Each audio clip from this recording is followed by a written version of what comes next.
اہل حدیث اور دیوبندی میں فرق بتائیں. یہ کون ہے بھائی؟ دیکھو دیوبند جو ہے نا، دیوبند تو کوئی نیا مسلک ہے نہیں. بر صغیر میں جب اسلام آیا نا تو فقہ حنفی کی شکل میں آیا ہے. فقہ حنفی تو ملیشیا میں اسلام گیا ہے فقہ شافعی کی شکل میں. تو یہ جو چار مکاتب فکر ہے نا، حنفی، مالکی، شافعی اور حنبلی، یہ چاروں صحیح ہیں. ان میں سے کسی ایک کو فالو کرنا چاہیے اور تینوں کو درست سمجھنا چاہیے. باقی یہ دیوبندی نام جو پڑا ہے یہ بریلوی حضرات کے مقابلے میں پڑا ہے، ورنہ ہے وہ سب حنفی ہی. تو حنفیوں میں جو علماء بر صغیر میں بدعت کے خلاف ہو گئے ان کو لوگوں نے دیوبندی کہنا شروع کر دیا، اور جو تیجے 40ویں اور اذان سے پہلے صلاۃ والسلام کے قائل تھے ان کو لوگوں نے کیا کہنا شروع کر دیا؟ بریلوی. یہ بھی لوگ اعتراض کرتے ہیں نا کہ یہ دیوبندی فرقہ تو آج سے 150-200 سال پہلے پیدا ہوا ہے، تو اس سے پہلے تو یہ فرقہ تھا ہی نہیں، تو جو فرقہ بعد میں پیدا ہوا ہو وہ صحیح کیسے ہو سکتا ہے؟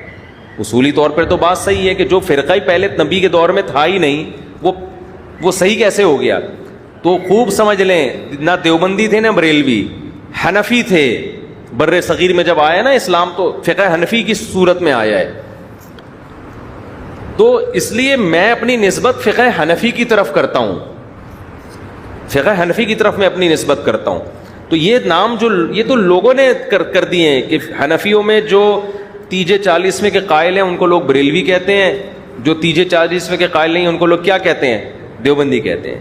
تو یہ اس تکلف کی ضرورت نہیں ہے، کہنے کی تو حنفی کہنے کی بھی ضرورت نہیں ہے، لیکن اگر کہیں ضرورت پڑتی ہے تو انسان یہ لفظ استعمال کر سکتا ہے، ورنہ ضرورت اس کی بھی نہیں ہے.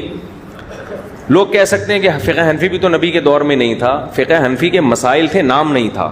جیسے مصحف عثمانی کا نام نہیں تھا نبی کے دور میں، مرتب بعد میں ہوا ہے، مگر مصحف عثمانی نبی کے دور میں موجود تھا، مگر مرتب کس نے کیا؟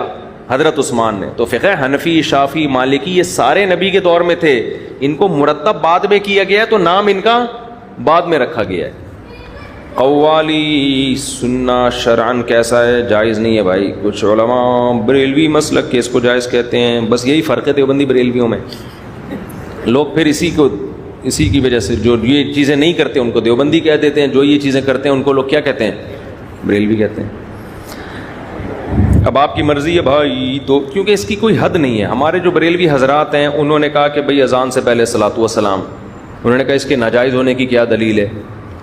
تو اس طرح سے دین میں جب ایڈیشن شروع ہوئی ہے تو میں لوگوں سے سوال پوچھتا ہوں کہ اذان ختم ہوتی ہے لا الہ الا اللہ پہ، اگر آپ محمد رسول اللہ پہ ساتھ میں لگاتے ہیں تو کیا جا رہا ہے؟ اس کے ناجائز ہونے کی کوئی دلیل ہے؟ کوئی حدیث میں ممانعت نہیں ہے. اور کلمہ بھی بڑا اچھا ہے کہ محمد رسول اللہ صلی اللہ علیہ وسلم، محمد اللہ کے رسول ہیں، کتنا اچھا کلام ہے. لیکن بھائی جو نبی سے جتنا ثابت ہے، اللہ اکبر پہ اذان شروع ہو رہی ہے، لا الہ الا اللہ پہ ختم. تو اس میں آپ کے لیے آسانی ہے. اگر آپ نے اپنی طرف سے ایڈیشن شروع کر دی تو بریکیں کیا ہو جاتی ہیں؟ فیل. تبھی آپ ربیع الاول میں دیکھیں ہر سال بدعتوں میں کمی کے بجائے اضافہ ہوتا چلا جا رہا ہے، کیونکہ جب آپ اصول سے ہٹ گئے نا تو پھر بے لگام ہو گئے. بعض جگہوں پہ تو عید کی نماز شروع ہو گئی، بعض جگہوں پہ کیک کاٹا جا رہا ہے. تو اب خود بریلوی جو سنجیدہ علماء ہے وہ بھی پریشان ہے کہ یہ جا کدھر کو رہے ہیں، یہ تو ہمارا اینڈ کیا ہوگا؟ تو بھائی یہ اینڈ اس کا فطری اینڈ نتیجہ ہے، یہ ایسا ہی ہونا تھا، اور اگلے سال اس سے بھی زیادہ ہوگا، اور اگلے سال پھر اس سے بھی زیادہ. تو یہ پہلے آپ دیکھیں دیوبندی بریلویوں میں فاصلے کم تھے، پہلے فاصلے کم تھے، اب یہ فاصلے کیا ہوتے جا رہے ہیں؟ کیونکہ خانے وال تک اکٹھے آئے تھے، خانے وال تک انجن چینج ہو گیا، سرگودا والی گاڑی ادھر نکل گئی، لاہور والی ادھر نکل گئی. اب جیسے جیسے سرگودا والی گاڑی سرگودا جائے گی، لاہور والی ٹرین لاہور، تو فاصلے کیا ہوتے چلے جائیں گے؟ بڑھتے. تو وہ تو پھر بھی سرگودا جا کے رک جاتی ہے، یہ تو رک ہی نہیں رہے. تو پہلے تو یہ دیوبندی بریلوی ہندوستان میں ایک سب فقہ حنفی کو فالو کرتے تھے، ان کے اکابر ہمارے اکابر، ہمارے اکابر ان کے اکابر. تو اب کیا ہوا ہے کہ پھر جب جناب احمد رضا خان بریلوی صاحب نے کچھ چیزیں کہا کہ یہ ہونی چاہیے، تو جو ان کے فالوورز تھے انہوں نے وہ کرنا شروع کر دی. ہوتے ہوتے پھر وہ اگلے اسٹیپ میں زیادہ ہو گئی. آپ آج سے 50 سال پہلے کے بریلوی حضرات کو دیکھیں اور آج کے دیکھیں, بہت فرق نظر آئے گا آپ کو. وہ کچھ نہیں تھا جو اب ہو رہا ہے, اور یہ فاصلہ بڑھتے بڑھتے اب پتہ نہیں کہاں جائے, کس انتہا کو جا کے رکے گا. نعتیں دیکھ لینا آج کل کس ٹائپ کی آ رہی ہیں نعتیں. آج جو اعتراضات کرتے ہیں نا ابو حنیفہ, شافعی, مالک, احمد بن حنبل, چاروں فقہ پہ, ان میں یہ مسئلہ, فلان کتاب میں یہ غلط مسئلہ, آپ کہو میں چھوڑ دیتا ہوں چاروں کو. چلو بھائی چھوڑ دیتا ہوں, آپ کے پاس کوئی قانون مرتب ہے تو بتا دو, اس کو فالو کر لوں گا. تو ان کے پاس بھی کوئی مرتب قانون کوئی ہے ہی نہیں.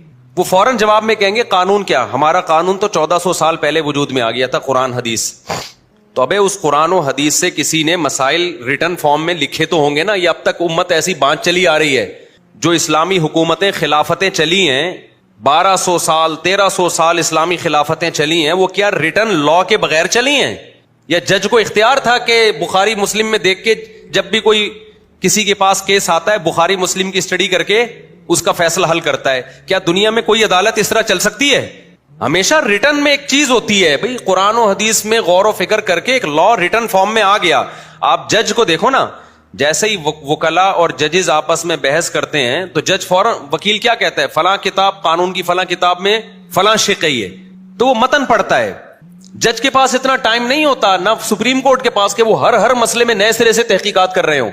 تو جب قرآن و سنت دنیا میں آیا, اس کے بعد جب اسلامی حکومتیں پھیلنا شروع ہوئی ہیں, تو اس دور کے فقہاء نے, محدثین نے مل جل کے قرآن اور سنت سے جو مسائل تھے نا لا, اس کو ریٹن فارم میں لکھ لیا. سمجھتے ہو کہ نہیں سمجھتے؟